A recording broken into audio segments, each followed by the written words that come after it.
Welcome. My name is Julie Fannin. I'm one of the owners of Naturalist Journeys.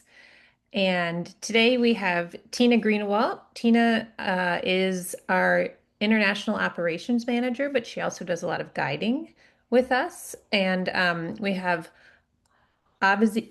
Please help me pronounce your last Avi. name. Avijit or Avi. I Okay, think just keep it short as Avi. we'll keep Yep. it with Avi. Avi is our operator in India, and he is here with Tina to tell you about our programs all over India.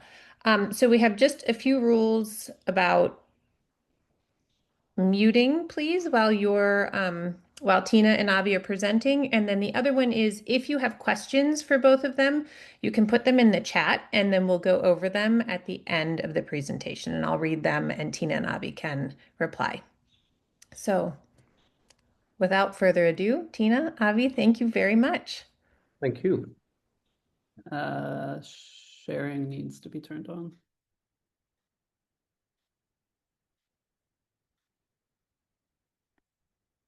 Should be good, Tina.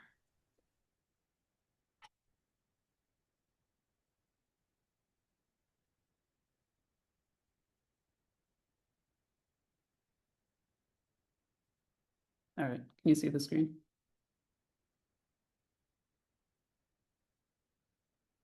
Are we good? Yep, we're all good. Yep. Okay. All right, so like Julie said, I'm Tina and this is Avi, Hi. and bear with us because it's 5:30 a.m. in India right now. And we're gonna go through 4 of the India tours that we have. So first I'm gonna do a little overview of India. So India is located in Southeast Asia. The whole country is about a third of the size of the US. It used to be part of Gondwana, along with Africa, Australia, and Antarctica. And then until about 100 million years ago, India and Madagascar split off from the other countries.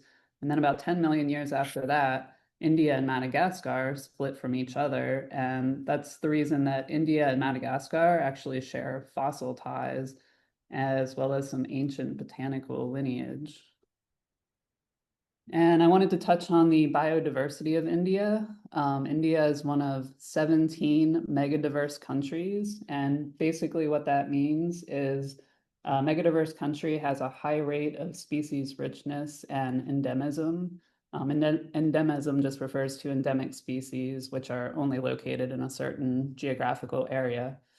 So these 17 megadiverse countries actually make up about 70% of the species in the world, but they only cover about 10% of the surface of the Earth.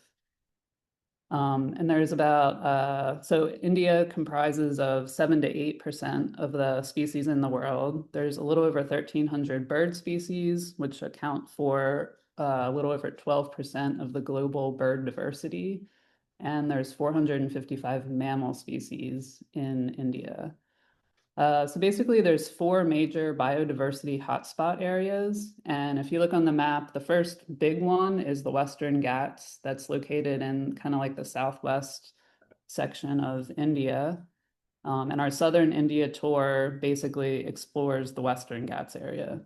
And then we have the Andaman and Nicobar Islands, which is off the east coast of India. And we have a pre-extension tour to see the Andaman Islands. And then the third area is the Himalayas. There's both the Western and Eastern Himalayas in India. Our Big Cats tour visits part of the Western Himalayas, and our Red Panda tour visits the Eastern Himalayas. And then the Red Panda tour also goes around northeastern India, which is the third biodiversity hotspot area.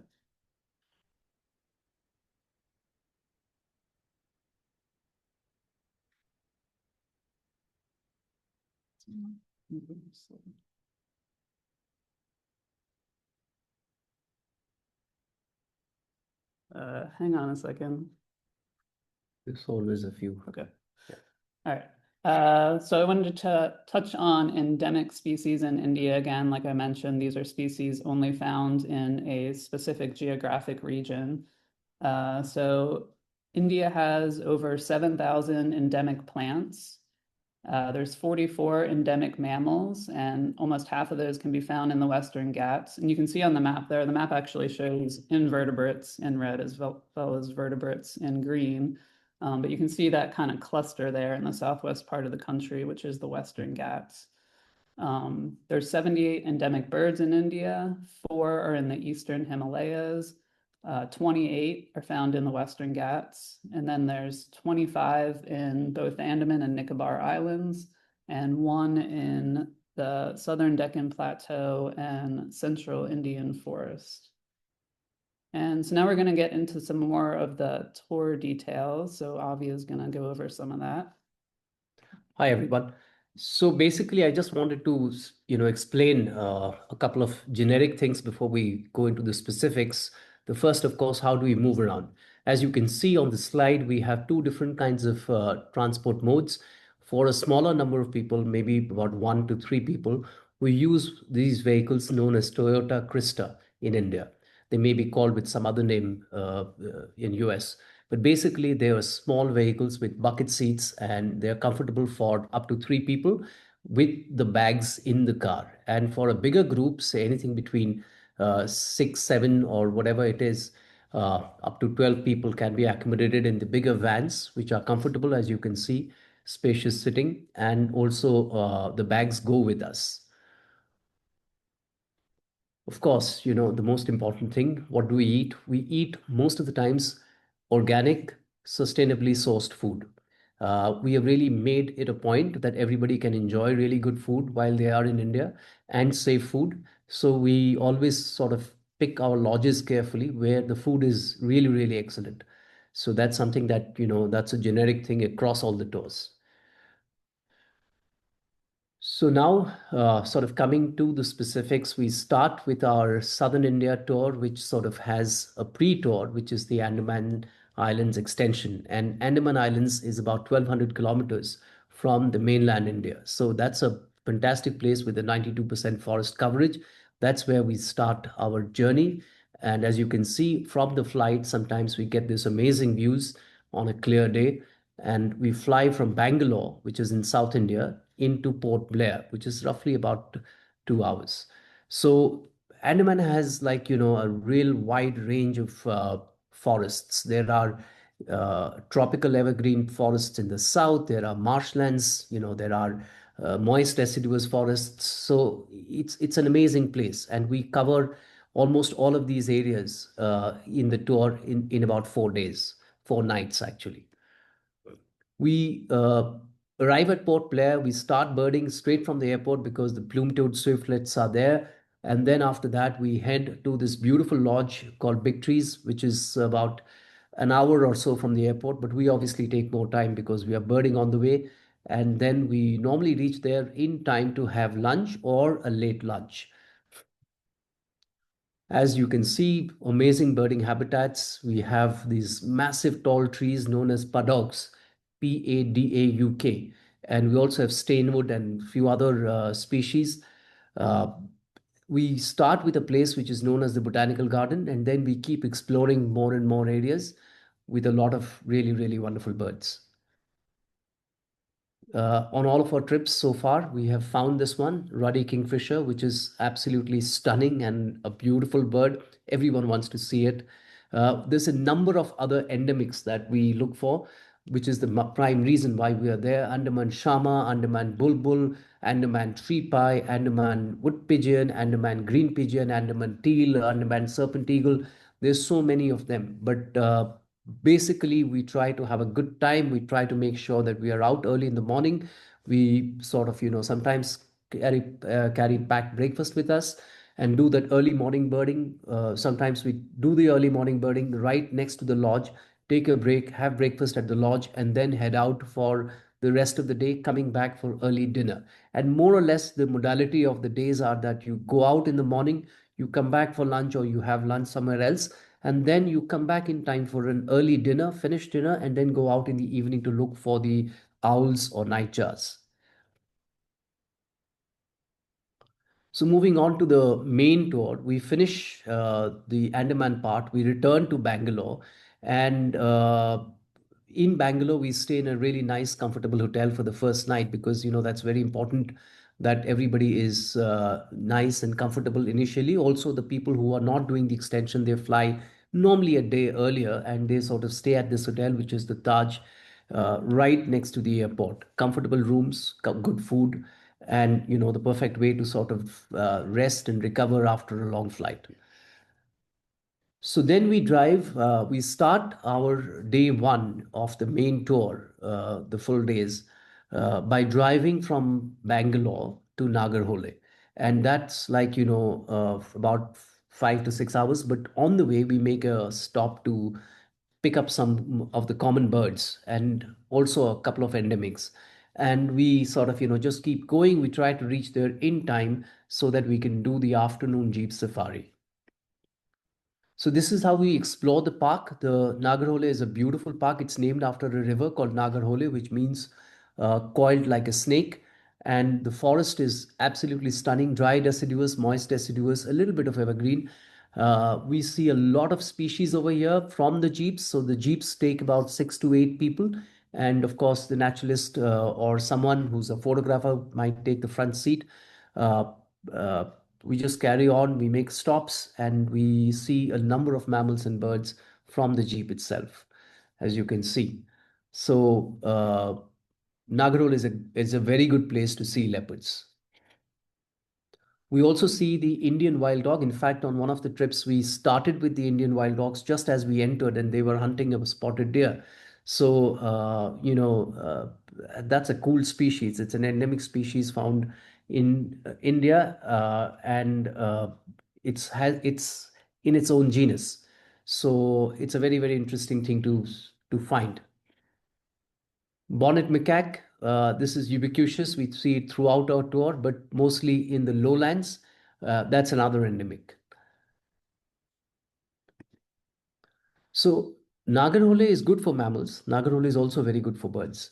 We see a number of interesting birds. This is the gray-headed fish eagle. We normally do jeep safaris. We keep at least one boat safari to explore the reservoir. And that's when we normally see the osprey, the gray-headed fish eagle, sometimes, a flyby crested serpent eagle or a number of other birds. We also see from the jeep a number of interesting endemics like the white-bellied woodpecker, Malabar trogon, all of these things in Nagarhole. We stay in a very simple but clean and efficient lodge. This lodge is a heritage property within the edge of the forest, with a forest itself in its campus grounds, which we will explore. And we normally see a number of good owls actually right next to the lodge. Brown fish owl, barn owl, Indian scops owl, oriental scops owl, brown bubuk, spotted owlet. 6 different species are normally sighted within the campus grounds itself, apart from other birds.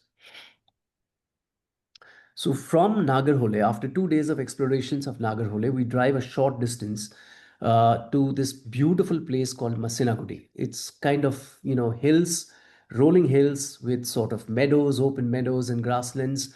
And it's a fantastic place, very beautiful. We stay in a very simple lodge, but we are able to walk around here, which is obviously a big plus because in India, in the reserves, you are not allowed to get down from the vehicles. But here you can get down, you can walk around, and we see some cool birds. So spot-bellied eagle owl, spotted owlet, oriental scops owl, Indian scops owl, brown bubuk, all these birds are here as well. Brown fish owl, all these birds are here. Apart from that, we look for the Jordan's bush lark, we look for the Malabar lark. So really nice area and we also normally get, if we are lucky, we get to see a few mammals here. We may be able to see the Indian pitta here as well. So from Masinagudi, again a short drive, but a very interesting drive up the hills to Uti, which is a very well-known place from the British era because it was built for the Britishers to cool down, from the lowlands they used to come up. And here we stay in this hotel, which is again a nicely functional hotel, nothing luxurious or anything like that, but very comfortable. And the reason why we have chosen this hotel because it's just behind this hotel is a fantastic birding patch where we see a number of endemics like the Nilgiri laughing thrush, the Nilgiri sholakili, the black and orange flycatcher, the Nilgiri flycatcher, really a good mix of birds that we find right next to the property. We also see around Ooty a number of interesting endemic mammals, which includes the Nilgiri langur. If we are lucky, we might even spot a Nilgiri marten, which is a very rare endemic. So in Ooty, as I said, Nilgiri sholakili is expected. We normally always find it. These birds are, if you guys are interested, you can just Google Sky Islands of Western Ghats. You will get an idea of how these birds have evolved and how, I mean, these birds were grouped together until very recent times. When somebody studied the calls and realized that these birds have been sort of spaced out from each other for long enough to be species. So from Ooty, a bit longer drive, mostly through urban areas, but eventually sort of reaching the tea estates and forests of Valparai. So, and we stay there in this beautiful bungalow, which is again an old British bungalow. Pretty beautiful, spacious rooms. The rooms are huge over there, as you can see. Valparai is a fantastic place for birding. One of the main reasons we go there is the Legs hawk eagle. In terms of birds, we should see Malabar grey hornbill, Malabar pied hornbill, great hornbill. Uh, at least 2, 3 species of owls. Lesser yellowneck is normally sighted. We also see a couple of other woodpeckers. It's a fantastic place for birding, and also we see this endemic mammal, the lion-tailed macaques. Now, there's not a huge population of them left, but the largest population that can be seen or expected to be sighted is in Valparai. So that's one of the main reasons why we are going there. From Valparai, we are heading slowly towards Munnar, but on the way, we make a stop at this sort of moist and dry deciduous patch, which is called Chenad. And here we are looking primarily for one mammal, which is the grizzled giant squirrel, but it's also a really nice birding patch. So we pick up, a number of dry scrubland birds, and then we keep moving towards Munnar. This day, it is a bit of a longish journey because, Munnar is a busy town, and hence we get some traffic as we approach Munnar, but that's fine because for us we are making stops on the side looking for interesting birds. Munnar, we have a fantastic accommodation. After Valparai, which is luxury for sure, we again hit this beautiful resort located on the edge of the hills and in birding in a very good birding location itself. So a number of interesting birds over there: Nilgiri flycatcher, Nilgiri wood pigeon. Nilgiri wood pigeon, we have a chance in Ooty as well. Malabar whistling thrush, crimson-backed sunbird, white-bellied shortwing. So, Munnar is definitely a really hotspot. And another interesting bird, which we don't have a photograph here, but the Nilgiri pipit. So a number of interesting birds in Munnar, and also wonderful vistas. Throughout, the food is excellent. So this is the place that we explore in Munnar, Iravikulam National Park, to look for the Nilgiri tahr, an endemic species of goat. We also look for the birds over there. I told you Nilgiri pipit, but number of other species and absolutely gorgeous views. So when we are in Iravikulam, we start early, but they open the park at 8 o'clock, and we are birding in the highlands. So we take either this or these are the golf carts, electric golf carts, or they have buses as well. So we go up for about 30-40 minutes, and then after that we start our birding. When in Munnar, we also sort of make sure that we visit a non-profit. So normally on the day 2 after the birding, we come to this beautiful place where people can see natural dyes being made. They can see the naturally dyed textiles. And this non-profit, Aranya, supports a lot of specially able people, which is really nice. From Munnar, we head to Peria and we stay in this beautiful eco lodge, which is right in the middle of the forests. See a number of species right here. We don't have to go anywhere to see them, but we stay in these cottages, and you can see, you can just sit out and look for a number of species: white-bellied tree pie, Malabar trogon, great hornbill, pied hornbill, a number of interesting species of owls. So, it's a beautiful place. Again, excellent food. From Peria, we explored the Peria National Park. We go for a walk over there. Our prime target over there is the Wayanad laughing thrush. Then we sort of head to Thattekad, which is thick with birds, literally very thick with birds. We stay in a simple lodge next to the Peria River, and from there we explore for 2 full days the Thattekad, habitat, and it's a really rich area. A lot of special birds. Ceylon frogmouth, Jordan's nightjar, Malabar trogon, great hornbill, Sri Lanka bay owl, paradise flycatcher, a number of owls, mottle wood owl, brown wood owl, uh, Ceylon bay owl I mentioned, brown fish owl, brown bubuk. So all of these birds we get a second chance.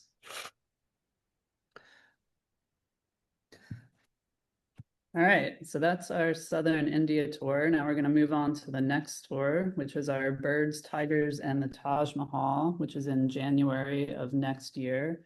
So this tour starts in Delhi, goes down to Jaipur, night there, and then goes down to Ranthambore National Park for a few nights, and then up to the Kaila Devi Wildlife Sanctuary, and then over to the Chambal River area, where the group will visit the Taj Mahal, and then back to Delhi, and then we fly down toward Kanha Tiger Reserve. So we're going to go over this tour now. So like I said, the tour starts in Delhi. We stay at the Roseate House Hotel, which is located in the Aero City area of Delhi.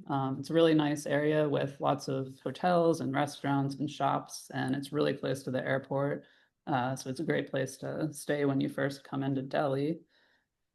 And then the next morning, we head out to drive south about 4 or 5 hours down to Jaipur.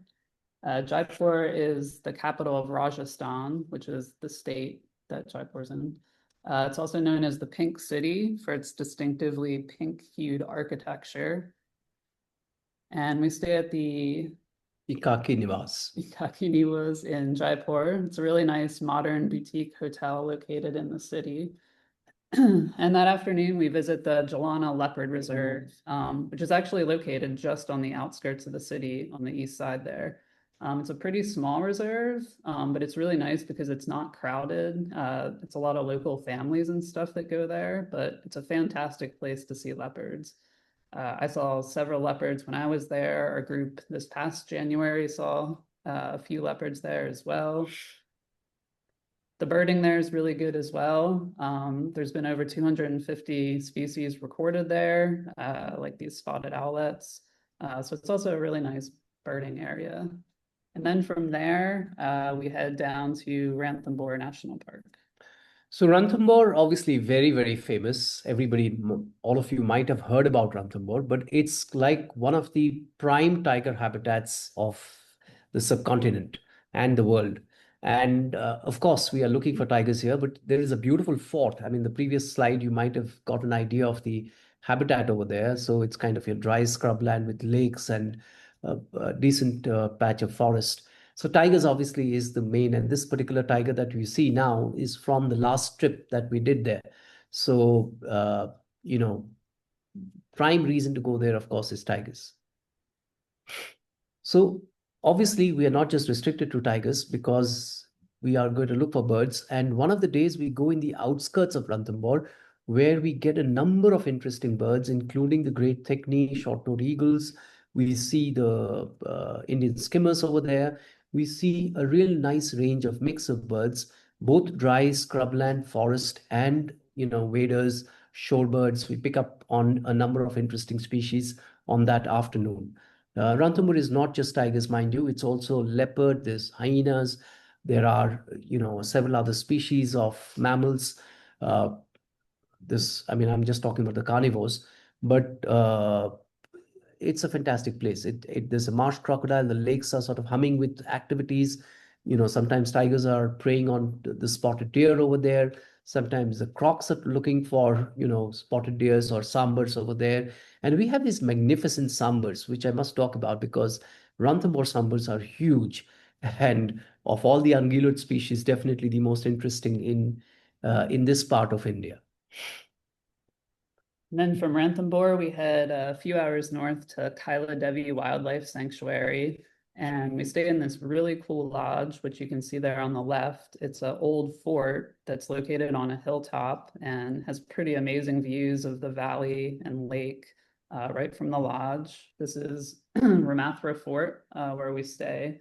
It was actually built in the 1600s as a traditional fort, and then a family has been restoring it as a recreational lodge. And you can kind of see the tents there on the right. We stay in luxury tents, which are semi-permanent.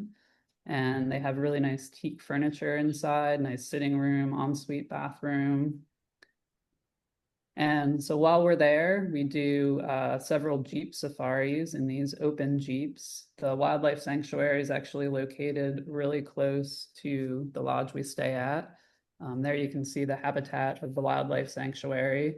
The sanctuary itself is about 270 square miles. It was established in 1983, and it's actually connected to Ranthambore National Park. The habitat is dry scrub, and it has some deep gorges that cut through it. It's a really beautiful place. The other important thing to note is that you can actually get out of the jeeps and walk around here, which is really cool. It's not something you can do in a lot of safaris in India. So we do a night safari here and look for mammals. Nighttime's obviously a great time to see some mammals that come out, like this Indian wolf. And then some of the common species, striped hyena, Indian jackal, Bengal fox. And if you're really lucky, you get to see some of the small wild cats, like desert cat lives there, jungle cat, rusty spotted cat, which is really rare, but actually our group in January got to see a rusty spotted cat up close. That's one of the most rare cats in the world, also the smallest wild cat in the world. The birding here is also really good because, like I mentioned, there's a big lake, so there's lots of waders and water birds and dry scrub. You get some cool birds like this endemic rockbush quail there in the middle, as well as some of the water birds like thick-knee, common kingfisher. So from Kaila Devi, from one fantastic place to the other, Chambal Safari Lodge, this has been run for a number of years now. It's a community initiative with the owners sort of building in a space gradually. And now it's a fantastic lodge with open grounds, birding from the ground itself. Really, really good food. They have different, on different days, they do the food in different ways, which is quite exciting, and everything is organic. So from Chambal, about 35-40 minutes drive take us to the Chambal River, which is the Chambal River Sanctuary. And we explored that with, in two ways. We take a boat ride on the river, and we see a number of interesting species from the boat, including the two crocodilians, which is the gharial and the marsh crocodile. We also see Indian skimmers. That's one of the big reasons why we go there. We see a number of interesting turtles. We see a number of other interesting species of birds, Bunelli's eagle, long-legged buzzard. So a good variety, sandlark. We see, several different species. The small pratincoles are there. So all these species, and we get an amazing mammal over there called the Gangetic dolphin. So that's interesting. Sometimes, last trip we had at least 4 or 5 dolphins really close to us. So that was interesting. From Chambal, we also explored the Taj Mahal. There's few monuments in the world which always live up to the expectation that people have. And Taj Mahal is possibly the best of them.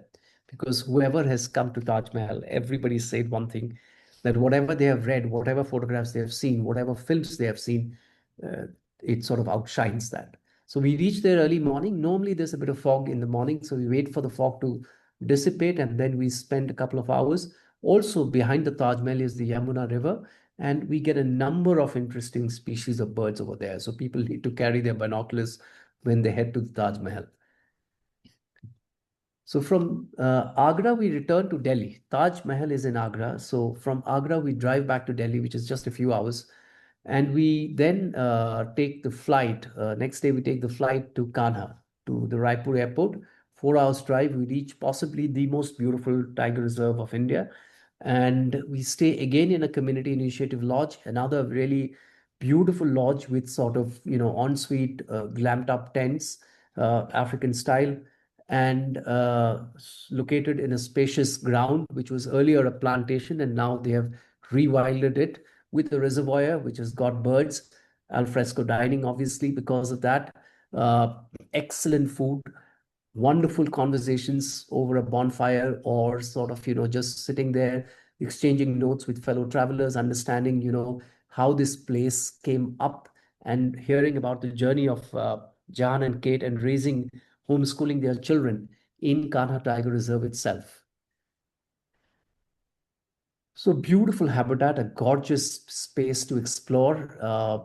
Some of the most amazing animals over there. We obviously expect to see tigers. We uh, expect to see the wild dogs here. We look for the sloth bears. We look for leopards. We look for jungle cat. We look for the barasingha, which is again one of the endemic species. We look for the sambar, the spotted deer, the barking deer, or Indian muntjac. We look for a number of other interesting birds like the crested hawk eagle. We have these langurs, which are always there, and they're fun. Whenever we are not seeing something, we don't need to do much. We just sort of switch the engine off and look at the monkeys and langurs, and they are great fun. So here, the birding, as I said, is excellent. We have crested hawk eagle, we have white-rump vultures, we have crested serpent eagle, we have a number of other interesting birds, including the Jerdon's baza and all that. Scarlet minivet, one of the top birds. Within the lodge itself, in a little shed, we have Blythe's horseshoe bats, and they are absolutely cool to watch.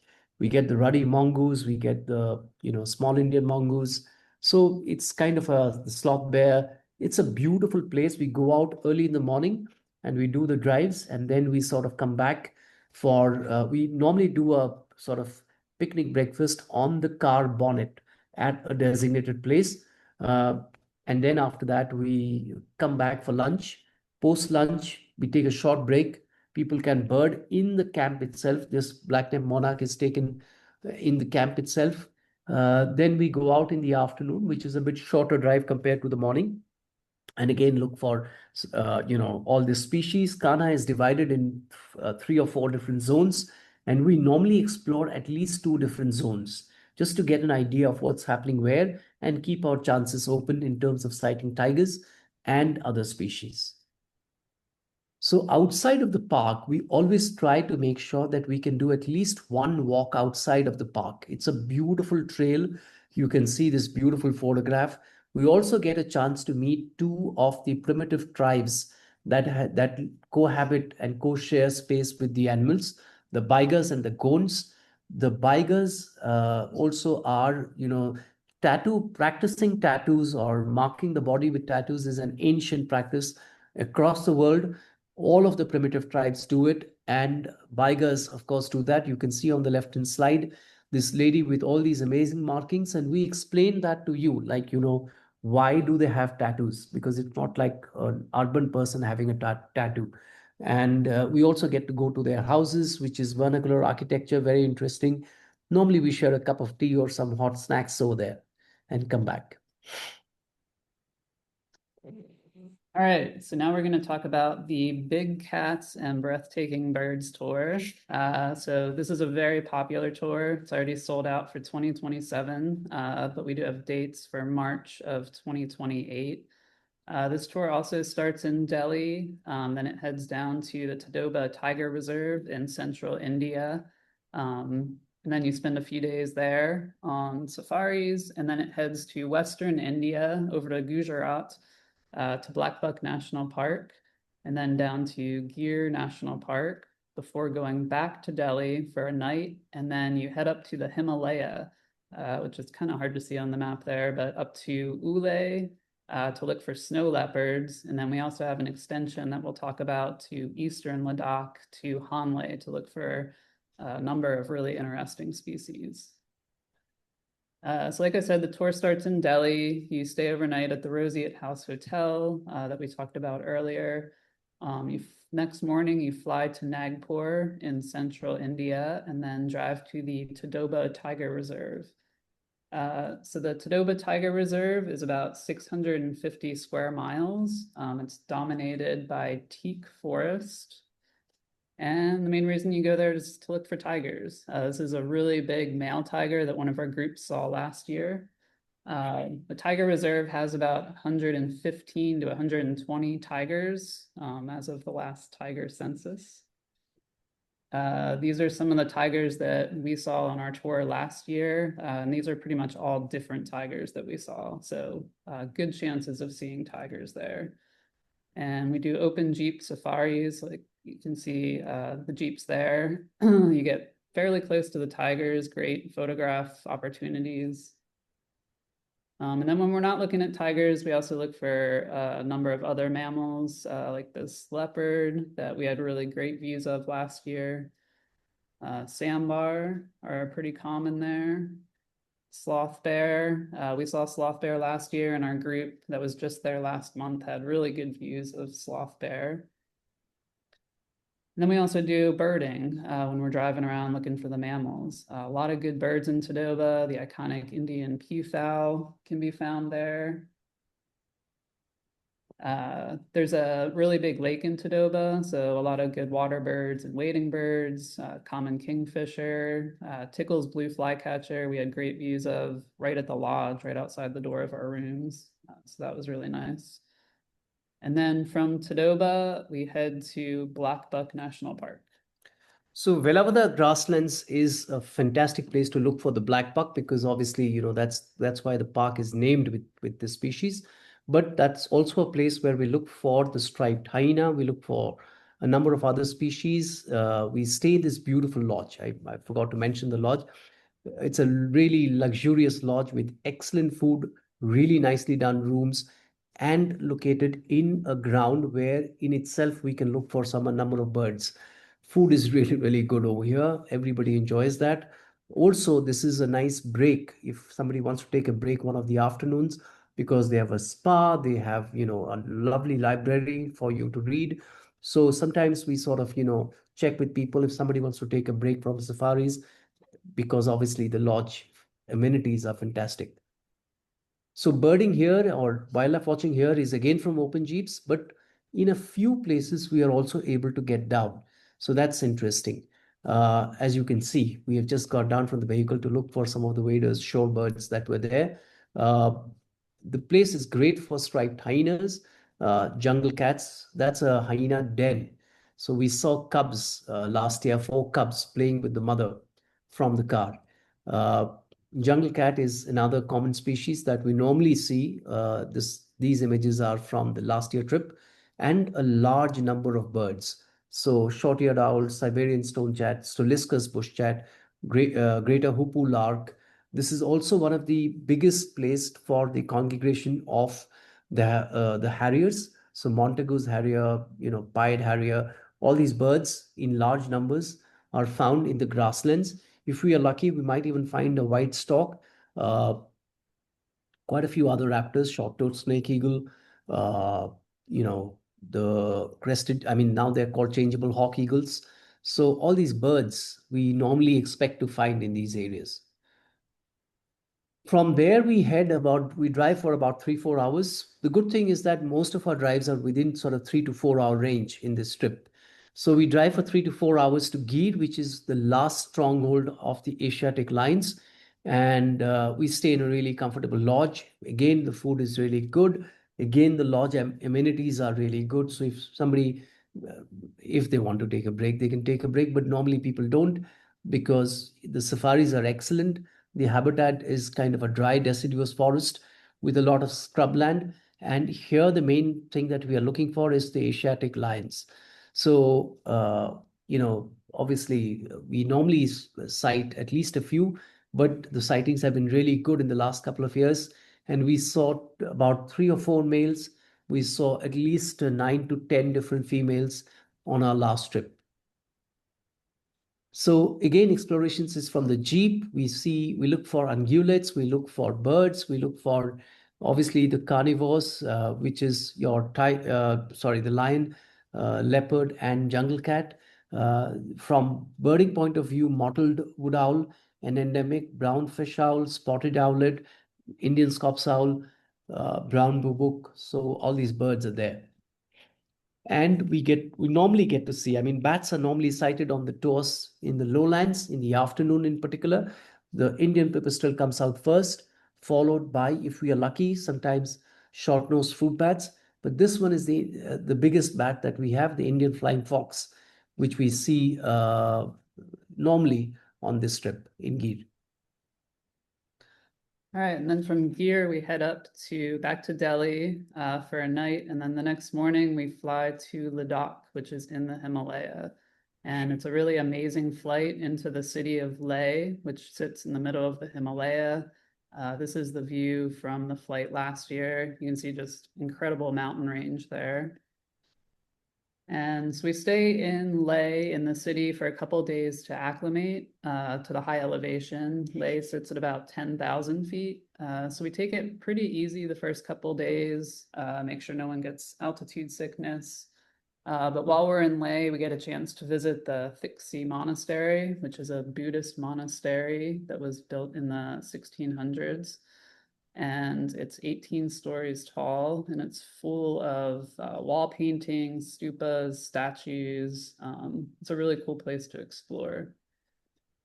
And then after Leh, we head to Ulay. This is taken last year from the road up to the lodge in Ulay. Just an amazing scenery in the mountains. And the main goal here is to look for snow leopards. So our groups last year and this year were successful in seeing snow leopards. Last year, our group saw 8 different snow leopards. This year, Wow. they saw about the same. We'll see if this is a video taken from last year. We had a snow leopard family, mother and 3 cubs with a ibex kill that we got to watch for several hours. It was pretty incredible. The food, just because you're high in the Himalaya, the food is still amazing. We had a hot buffet lunch delivered right to us, so we didn't have to leave the snow leopards. We got to eat amazing food while still watching snow leopards.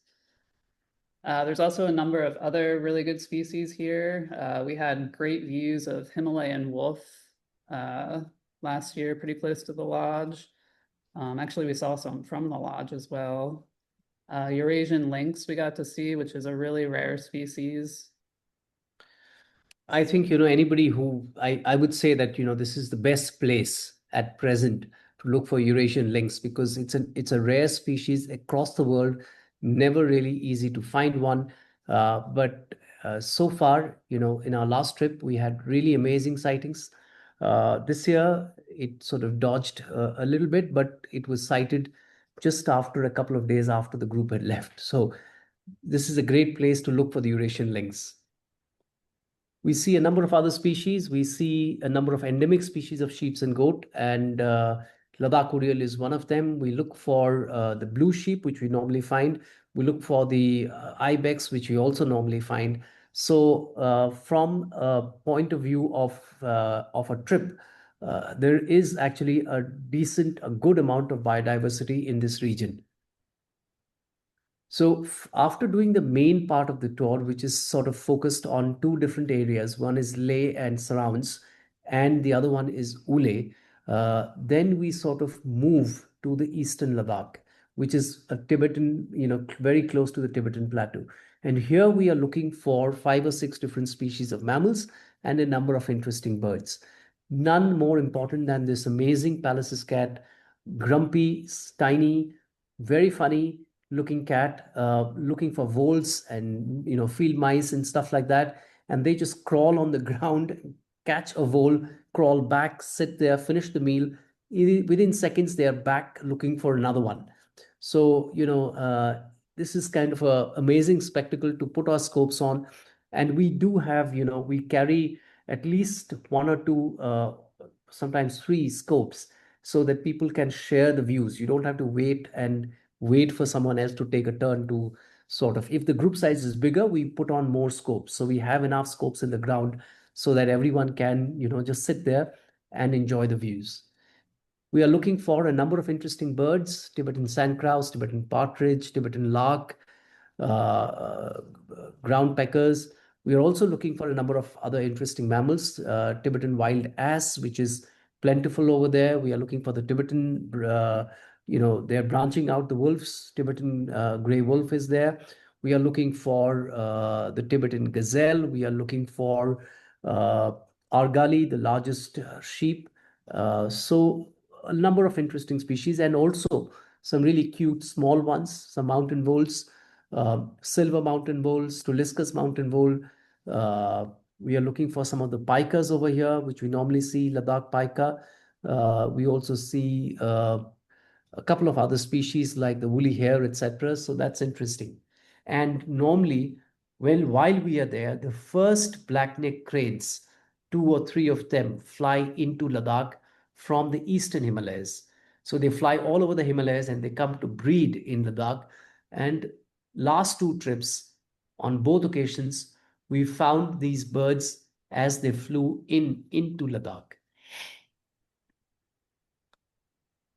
So moving on to the next trip, we are talking about a very, very interesting trip, which is, focused on red pandas, rhinos, tigers, and a number of interesting other birds. Wonderful biodiversity of birds and a fantastic region to explore. This is a new trip that's coming in. So on this one, we start with the pre-tour extension, which is for the Amur falcons, possibly one of the most amazing spectacles that you can think about that happens in India is there are two interesting things, one in the west, one in the east. This one is the congregation of the Amur falcons, which are migrating from Africa into India and then heading back again. The other one is the demoiselle cranes. We are not going to talk about that because we are not visiting, that part in this trip.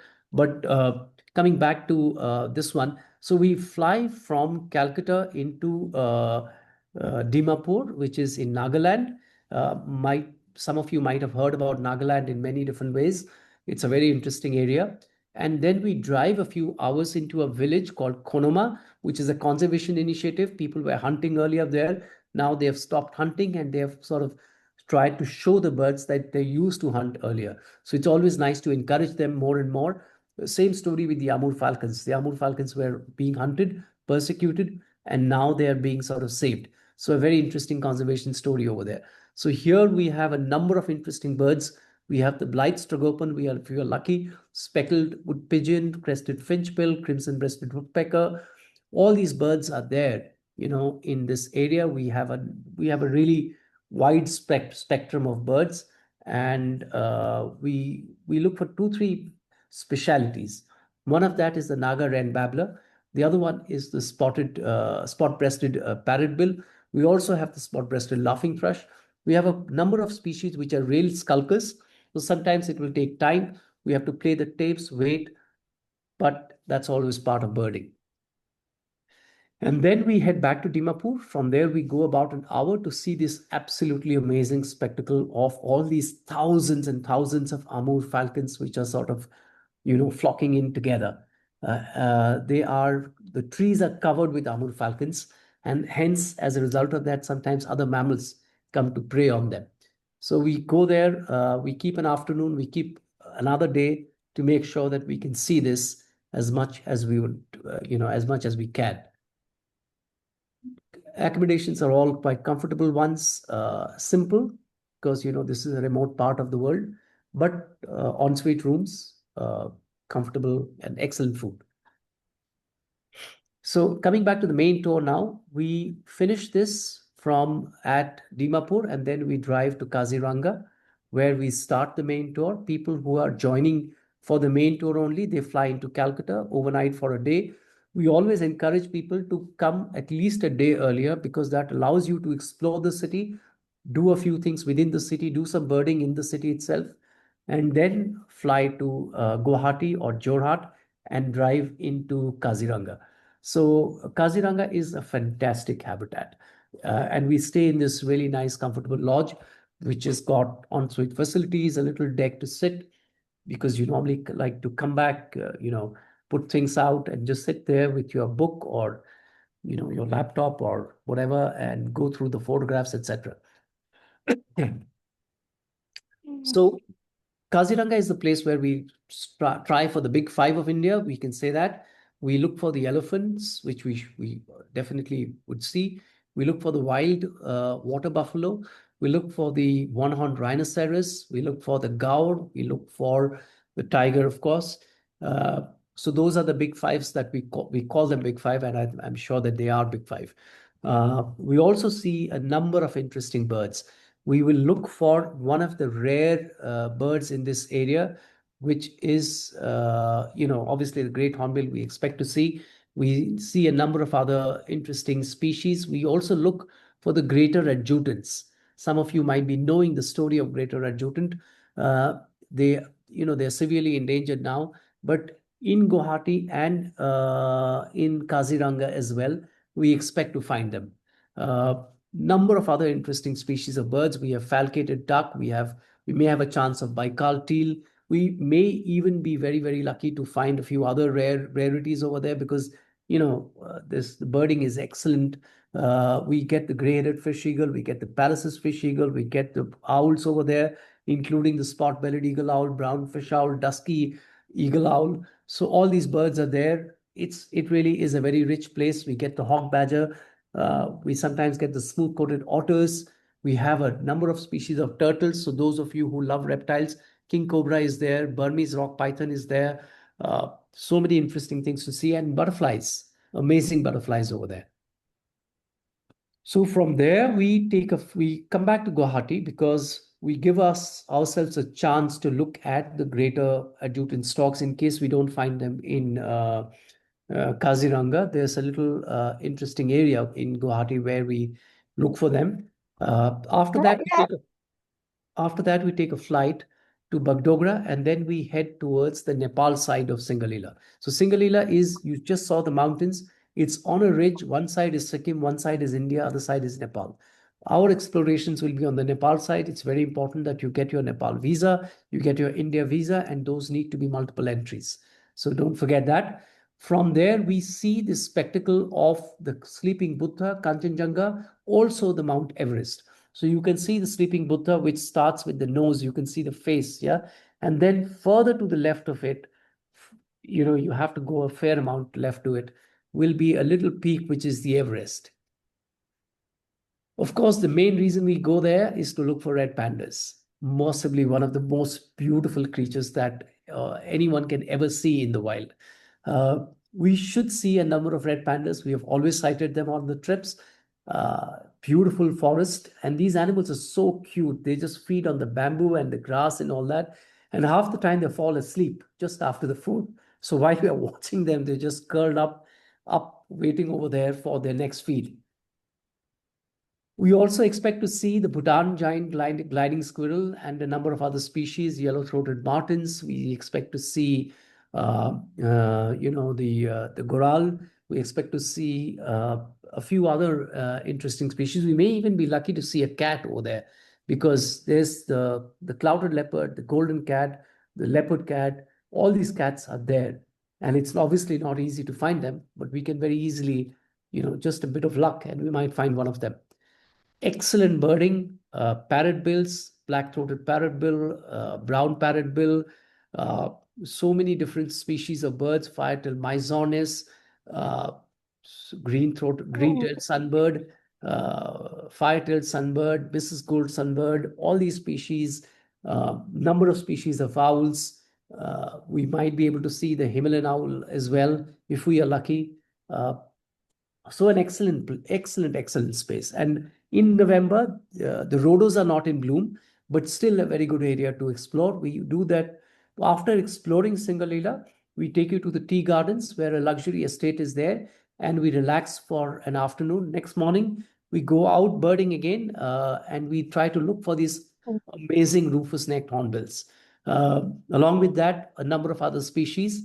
We come back, we might even see the satyr tragopan over there. We come back to the lodge again. You have an option of a relaxed afternoon, or go somewhere else, do some birding. You have an option of going to see the Darjeeling Hills, just do a walking tour of the Darjeeling city. So all these things we explore from Kurseong, because we have 2 nights over there. From there, we next head back to Delhi. Next day, we take a flight to Pench Tiger Reserve, where there still is a few, there still are a few melanistic leopards as well. So that's a photo from Pench. We stay in this nice tented accommodations. I call them tented, but they are basically, permanent tents with ensuite facilities, heated rooms, air-conditioned rooms, with excellent food and, really, really, really excellent service. I must say one thing about all our tours. We have chosen the lodges carefully so that the service is really, really good. So Pench has got a good population of tigers, melanistic leopards, wild dogs, jackal, gaur, uh, sambar, sloth bear. All these things are there in terms of mammals. Uh, just about last year, one of my groups actually saw a pangolin over there. I'm not going to say that we are going to see one, but it's a place where sometimes it has been sighted. Excellent birding, brown fish owl, crested serpent eagle, white-rumped vulture, changeable hawk eagle, maybe Indian pit-up, maybe Indian paradise flycatcher, number of other grassland birds. So it's a really beautiful habitat. And while we explore the tours, we always take you to the markets, to the villages. And this photograph was taken by one of the curious boys who was kind of, just watching us using the scope because he was more fascinated with the scope than anything else.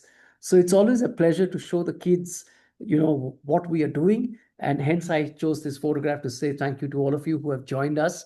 I hope you enjoyed the presentation. And I think now we'll open it up for questions and answers. So whatever questions you have, feel free to ask us, please. Thank you guys so much. That was great. We will get started right away with the questions. So the first one is, are we going to get a recording of the Zoom? Yes, we will send you a recording in the next day or two. And then the next question is, do you go to Ranthambore or any northern tiger reserves?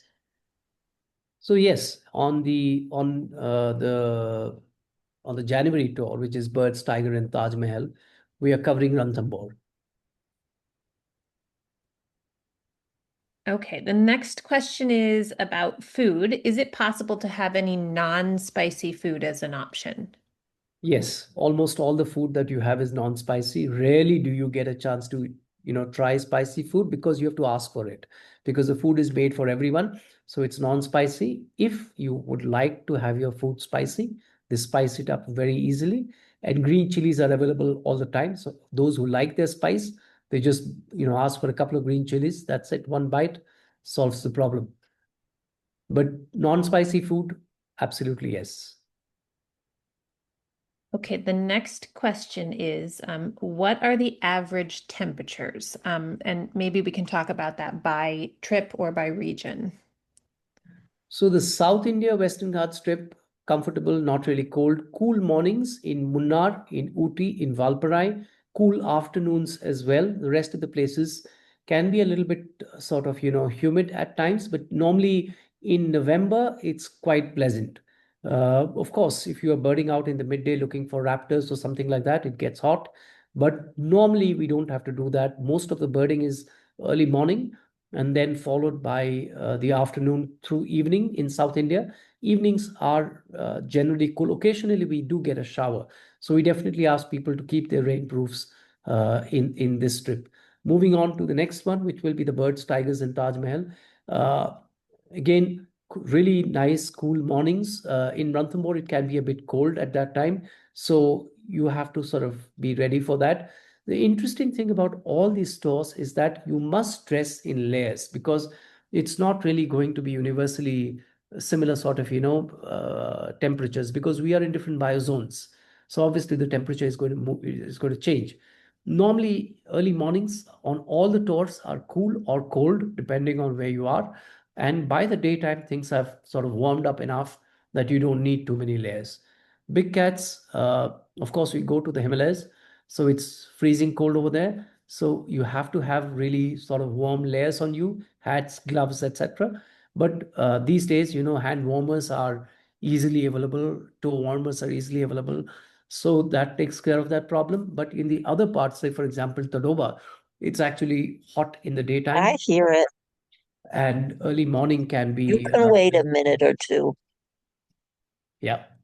Red pandas, again, early mornings could be I cold know. and, You can wait. and Kaziranga, etc., can be quite pleasant, to be honest. Great. The next question is, are there mosquitoes? And Letty also says that the photography is beautiful. Oh, thank you. Thank you so much. So mosquitoes, yes, in a few places, but repellents do the job. You really don't need. I mean, if you are welcome to take your anti-malarial pills, but you don't have to do that for all the trips. Maybe for the big cats in Kanha part, if you are particularly you want to be careful about that. But most of the other, and of course in the South India tour, but the other tours, we don't get that many mosquitoes. I'll say that I've never even worn bug spray because any of the areas I've been in India, I've never even noticed the mosquitoes. Raj asks if there's a possibility of Jails a... that are Oh, could we make sure that everyone is muted, please? The next question, Raj is asking if there's a possibility for a spot on the 2027 March tour. That's our 2027 Big Cats tour. And that one is full, but we do have our dates and space for 2028. And we would encourage you to secure your spot now because it is quite popular. The next question is, are there private bathrooms at the lodges? Yes, all the lodges. And at the tented camps? All the lodges, Okay. each and every single one of them. And the final note is Helen says it's an incredible country and the animals and birds are great. And thank you for a wonderful presentation. And we would like to thank you. This has been really good. Thank you so much. I'm going to pop one more note into the chat, just our email address. If you have more questions, you can email our sales team at travel@naturalistjourneys.com. And if you'd like to book your trip, we would encourage you to put down a deposit to secure your space, especially on that Big Cats tour.